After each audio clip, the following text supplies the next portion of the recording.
Alright guys, welcome back to Formula 1 news. A hectic day of testing here in Bahrain, and while the Red Bull still looks like the class of the field, lots more optimism to take away from the other teams on the grid, especially Ferrari and Mercedes. The lap times and the long run data we'll dive into certainly indicate those two teams are in a much better position than they were this time last year. Very much interested in your thoughts in the comments below. Hit the like button if you enjoy. Subscribe if you're new as always, I would greatly appreciate it. First of all, we have lots to say on images such as this. Of course, testing begins, the paddock is back in action, and we get Mr. Carlos Sainz Sr. meeting up with Newey, Marko and Horner here, of course, of Red Bull. So questions are being raised. Is Sainz Sr. trying to say to these guys, look, my son is the man for you to replace Perez with when the time comes? We'll see about that. Speaking of Perez, by the way, he was spotted in the paddock speaking with Toto Wolff. So, look, I don't think that Perez is going to be the Hamilton replacement. I don't think that's a good idea at all. But nonetheless, you've got to have a look at these images. And even this, right, from this is Pierre Wache, Red Bull's technical director, and this is Freddie Vasseur in the background. Rumour has it that Loic Serra, former Mercedes man, joining Ferrari. Lewis Hamilton joining Ferrari. Loic Serra, great friends with Wache. He wants to get him as well. So just some things to pay attention to there. George Russell also revealed in the press conference that Mercedes have lots of interest in various drivers. Even himself was getting hit up by other drivers to say, hey, like, can I have a chat with Toto? I want to be your teammate effectively from 2025 and beyond, but seems like Mercedes have their eyes set on either Kimi Antonelli or potentially Fernando Alonso. Those are the present rumours. But Lewis Hamilton has actually given further indications as to exactly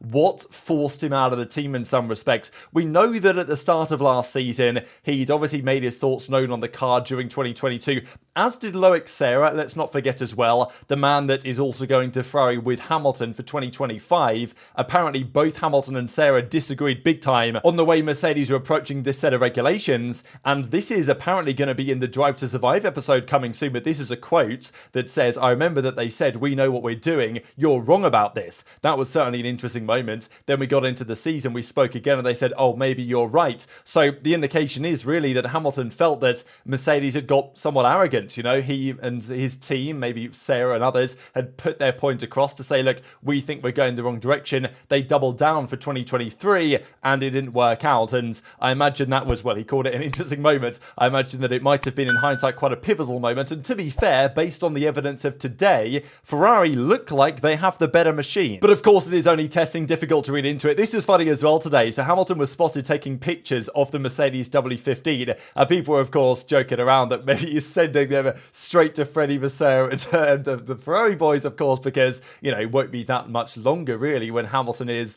a Mercedes driver. Still got a whole season, but you know what I mean. Now, Helmut Marko, he's been saying a lot. Nothing, of course, on the Christian Horner stuff, as we full well know, but he has been yapping all over the shop about their new car. And he says, Marko, that the RB20 will be 0.3 faster than the competition. So, and Red Bull aren't going to over-exaggerate what they think. So 0.3 is very much so a lower bound, and 0.3 over 60 laps is 20 seconds. It's a pit stop difference, and that's potentially not even including the Verstappen effect, which might extend that some degree further. So Anthony Chauvelin, of course, of Mercedes said, almost nothing separates Ferrari, McLaren, Aston Martin and ourselves, and even we can discuss VCARB, Racing Bulls, I'm going to still call them, I think, in a second. One thing is clear, though, Red Bull is ahead, and there was even discussion from MUS that it's plausible that VCARB, if we really have to call them that, could be in the conversation here. Helmut Marko said that if Ricciardo wasn't hindered by Gasly, he would have set the second fastest lap. Now, that wasn't so true today. The RB did look a bit of a step behind the other teams that we're going to mention, but they still have a very competitive car, and Zach Brown was making the point very clear today in the press conferences that he doesn't think that Red Bull and RB are cheating precisely, but he feels like the rules are not fit for purpose and need to be adjusted substantially. So Marko even went on to say the RB20 is not just impressive, not just very impressive, not just very, very impressive, but very, very, very impressive. We can already think about how to develop it further. In terms of tyre performance, Ferrari again seems to have more problems than we do. The McLaren also seems a bit more nervous. Now, these were comments based on yesterday's results, and to be fair, today, seems like a bit of a different story, and to be honest, like, it's testing at the end of the day. Ferrari have made progress overnight in terms of their setup, so whether Marko has spoken a bit too soon here, and whether, you know, they themselves, Red Bull, are getting a bit too confident, bit too arrogant, bit too complacent that they've got the best machine, they're probably not, let's be honest, but based on the evidence of today, the other teams are somewhat closer maybe than we expected. Now, it also was Perez in the car today, so you've got to take that into account as well. Also, the RB20 didn't look entirely infallible today. Sure, he did a lot of laps, and Red Bull have the joint most laps over the course of the weekend so far, but Perez had some sort of issue that he had to call back to the pits with. Even earlier on, his brake actually caught fire. So the RB20 doesn't feel like a completely invulnerable car. Yes, Max very easily went through the entire program. Yes, and did the most laps of any individual driver. But today, there were some potential signs of issues with that Red Bull car going forwards. And given the way they've designed their side pods, problems with cooling and other things may, you know, rear their head at some races this year. Now, there was big drama, though, in the morning session because there was a drain cover that came loose when I think Mercedes maybe ran over it, and then Ferrari ran over it, and then I think maybe Hamilton went over it again. I'm not exactly sure. Maybe it was Hamilton first, then Ferrari, or then Leclerc, I'm pretty sure, in the Ferrari. So again, for the second time in a few months, we have a Ferrari versus a drain cover. We saw it with Sainz, of course, in Las Vegas, and now we've got it again here. So I don't really know why it's so difficult to, you know, bolt these down, but they decided, you know what, we're going to bring it into the session early here so we can resolve this, and thankfully it didn't really cost too much running today. McLaren, though, were the one team that didn't get the most running in. I think they were the only team not to get to 100 laps today. They had a few issues. They did put in some pretty impressive laps, though, we'll discuss here in a second. The most impressive lap of the day, though, went hands down to Carlos Sainz. Now, Carlos Sainz was on the C4 tyre here. So the C3 tyre is the compound that most people are using. It's the medium tyre of the year, but it is the softest compound that we use in Bahrain because the circuit's pretty, you know, hard on tyres. Pretty sure they use the hardest selection of compounds here. So the C4 tyre will not be a qualifying tyre next weekend's, but it is nonetheless a tyre that will be used this season. So Sainz was one of the only drivers to really give it a go today, and he put in some very impressive laps. His 1:30.6 here was the fastest by a mile, and then he put in a 1:29.9, the first driver into the 1:29s of testing so far.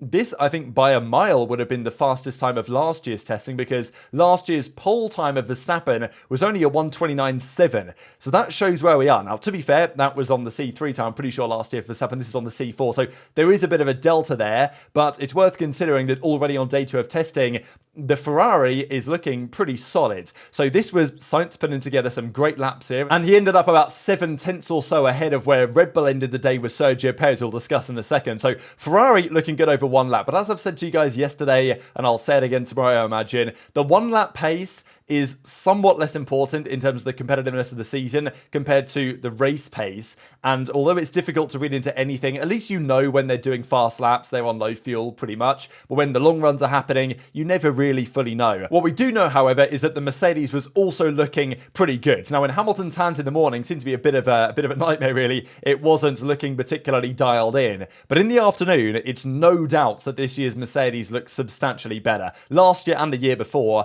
Mercedes had so many problems throughout testing, and last year Ferrari themselves knew as well their car wasn't up to snuff immediately. So Sainz and Hamilton today definitely felt a big improvement in their cars from this time from last year. The issue is for them, I guess, is that Red Bull seem to have taken another giant leap forward. But Hamilton put together what was, for a time until Perez beat this by about 4 tenths, but to be fair, that's slightly later on, bit more, the track's a bit more rubbered in, so fair enough. But Hamilton put in at the time what was the fastest lap on the C3 tyre. It was a second off Sainz, but that was on the softer compounds, and I think Perez eventually put in a time about 4 or so tenths quicker than this. But still, all things considered, given the fact that Mercedes as well, they do have a tendency to sandbag. I'm not saying they've been sandbagging for the last 3 years, but historically in testing, Mercedes never really try and show their hand at all. So even this, I don't think, is the full picture of what Mercedes have in the tank right now. So definitely a day of positives for Hamilton, for Sainz, and for those respective teams, but also for these teams, because these teams, with the tick next to them, have already gone faster today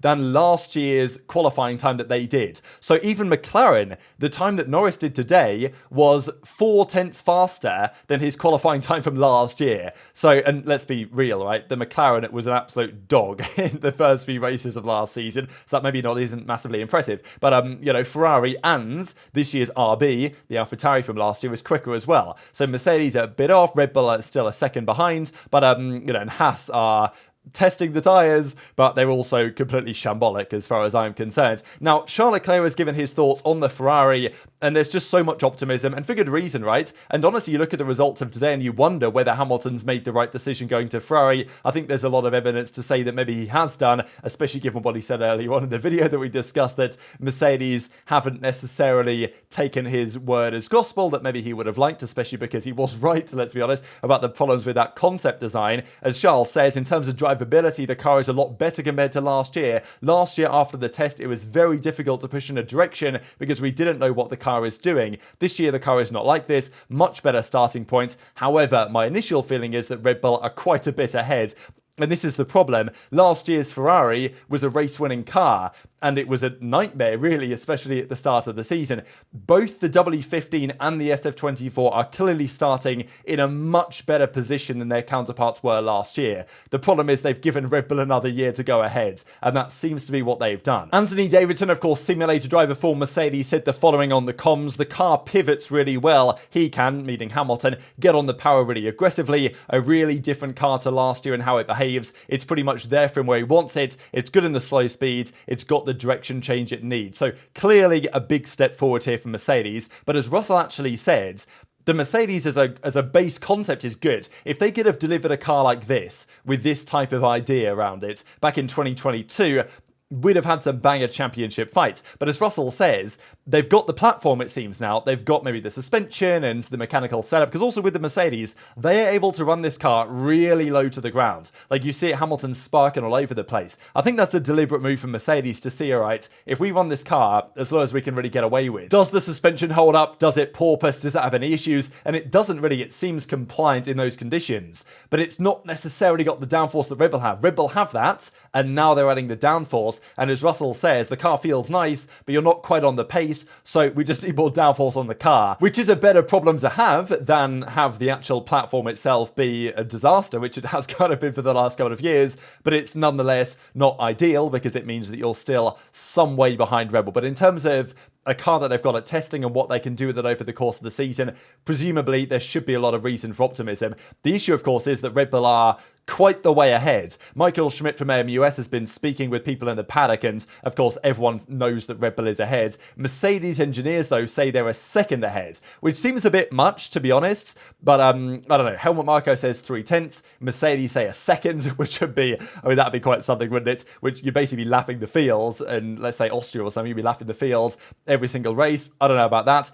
Red Bull will be lapping some cars, but probably not the whole field. Williams, though, say it's half a second. So, you know, some of the engineers are probably going to be more pessimistic than others. Red Bull, though, are clearly still one step ahead, if not significant steps ahead. But most people in the paddock believe Ferrari are the second fastest car. And that is definitely reflected today when we look at the long-run data. So we looked at this yesterday, and we'll have a look at it again today. So these were some stints of Lewis Hamilton here with the C3 tyre. Early on, he was actually getting quite a lot of degradation in the morning, but in the afternoon session, it was much better. This, for example, the third stint he did on the C3s, you know, 35, 35, 35, and then a bit of deg towards the end of the stint, but generally that was pretty good compared to where he was in the morning. But, you know, these are some more examples of when he was on the C1 tyre with 137 low, 137 low. In the morning as well, Hamilton's lap times were kind of all over the place. The car was just difficult to handle. But when you see stuff like this, 37.0, 37.10, 1, 3, 2, 2, 1, 9, you know, like that's the type of consistency you expect from a 7-time world champion, but also what you'd expect the car to deliver if it's on a consistent level, which is what the Red Bull was doing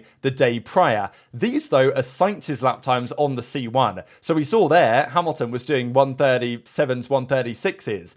And also, you know, Verstappen wasn't too dissimilar to that yesterday. These were Sainz's lap times.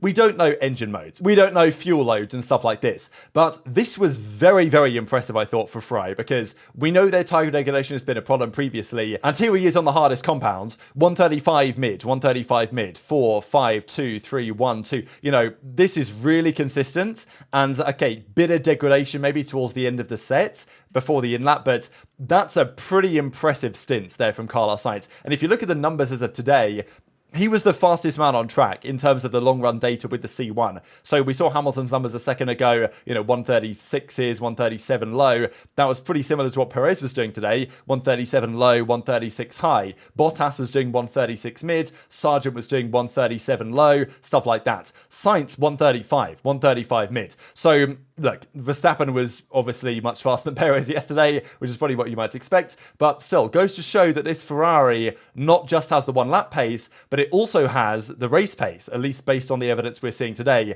Not much degradation there, and maybe Helmut Marko might have to mince his words somewhat on what he said, as we described earlier on in the video. So Ferrari's long run pace, definitely very encouraging, and Hamilton will be in next year's Ferrari, which seems to be starting off at least this direction of concept in a pretty good way. Hamilton, though, did give his verdict on the new W15, saying that from his perspective, we have clearly made an improvement with this year's car and it is much nicer to drive. So, early days really, obviously his first day in the car for testing here, and there's a lot that Mercedes still have to learn and improve, I imagine, over the season. And Mercedes would really have loved it had they have done this last year, which they could have done if they'd have done it right and maybe listened a bit more to Hamilton's feedback during the course of 2022. But at least now they've got a better base for their car, and I think Hamilton and Russell are going to have a much more pleasant time driving the car this year. Anthony Davidson's feeling is that it's actually a proper race car and it's going to behave like a proper race car compared to last year's Mercedes. But of course, sure, Red Bull have made a step, Ferrari have made a step, probably quite a big step. Mercedes have seemingly made quite a big step as well. But if Red Bull's step is as big as we think that it might be,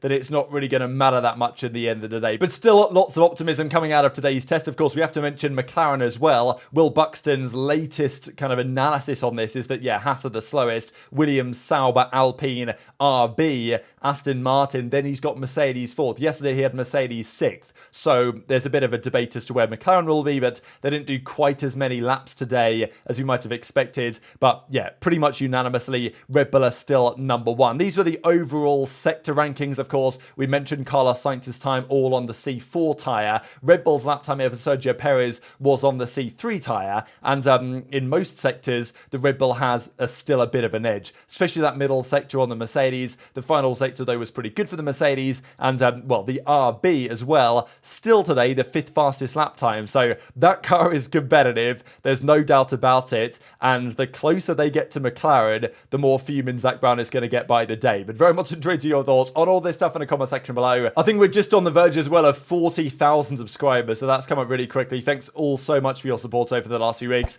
And yeah, if you enjoy the content, hit the like button, subscribe, all that good stuff. You know what to do. Take care of yourselves, and I'll see you next time.